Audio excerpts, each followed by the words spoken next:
La verdad es que este vídeo podría ser una réplica exactamente igual, prácticamente igual, del que hicimos a principios del mes de noviembre. Digo que en aquel momento decíamos que se estaba cumpliendo el guión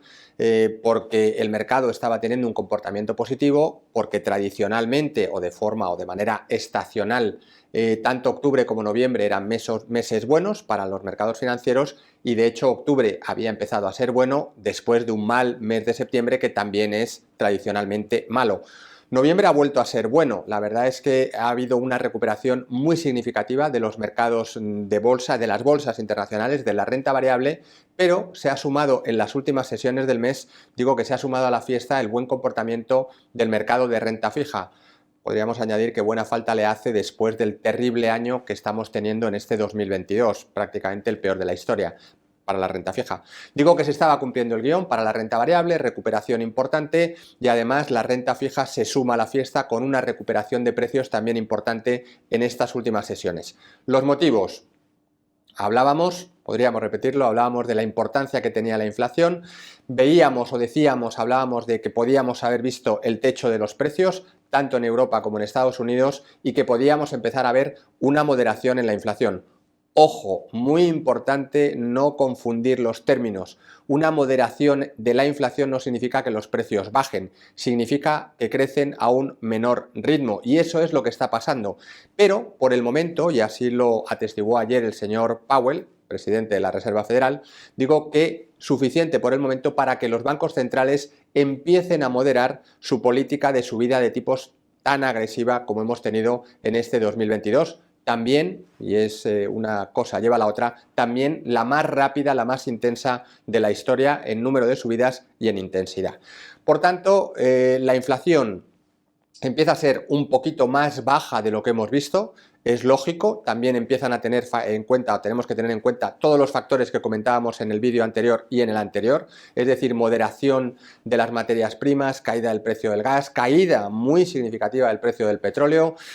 con una estabilidad en el dólar que ha dejado de apreciarse y de hecho se ha estabilizado, incluso ha perdido cierto terreno contra el euro. Todos estos factores, además de la caída de la demanda, que también hemos mencionado en multitud de ocasiones, caída de la demanda por la ralentización de la economía, digo que todos estos factores hacen lógico que la inflación empiece a moderarse dentro de tasas importantes. Eso nos lleva a la noticia positiva. Los bancos centrales, como ayer dijo el señor Powell, van a moderar el ritmo de subidas, pero van a seguir subiendo y eso digamos que quita tensión a los mercados y es lo que ha hecho, porque se empieza a ver también un techo a los tipos de interés oficiales, ha hecho que el mercado secundario, que la rentabilidad de los bonos empiece a bajar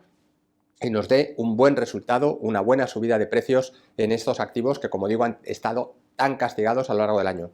Inflación en moderación. Tendremos que ir y tendremos que seguir viendo lo que pasa con el impacto de la guerra, con el frío, si es más o menos intenso y la demanda tiene que aumentar y esto provoca subida de tipos. Tenemos que ver qué pasa con la ralentización económica, si finalmente termina en una recesión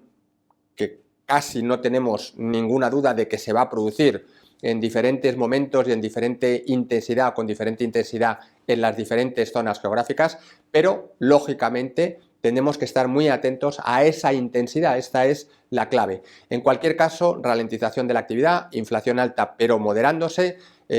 resultados empresariales que siguen siendo ligeramente mejor de lo esperado y eso es un aspecto muy positivo y lógicamente la bajada de las rentabilidades hace que la valoración en términos relativos entre renta variable y renta fija empiece a ser también atractiva o más atractiva para la renta variable. Por lo tanto, un escenario optimista, pero dentro de la prudencia. Los factores, insisto, ralentización económica, inflación alta, seguimos con la guerra en Ucrania, es decir, muchas amenazas, pero un entorno más favorable, además en un momento que suele ser bueno para los mercados. Problema que podemos o al que tenemos que prestar mucha atención: los niveles de valoración, el exceso de optimismo, que hemos hablado muchas veces del exceso de pesimismo que ha provocado subidas, estamos en una de esas durante todo el mes de noviembre, pueden en las próximas sesiones cuando menos tener un descanso, sobre todo aquí en Europa, que ha corrido más que Estados Unidos, y ya veremos a ver si esto nos permite terminar el año con una nueva recuperación, pero como digo, a cortísimo plazo tenemos que estar muy atentos y volver a levantar la bandera de la prudencia. En cualquier caso, buena recuperación de los mercados, buena recuperación de los índices, renta fija y renta variable, que esperemos que continúe y que nos permita también tener mayor recuperación de las rentabilidades en nuestras carteras, como así ha sido este mes de noviembre. Nada más y muchísimas gracias.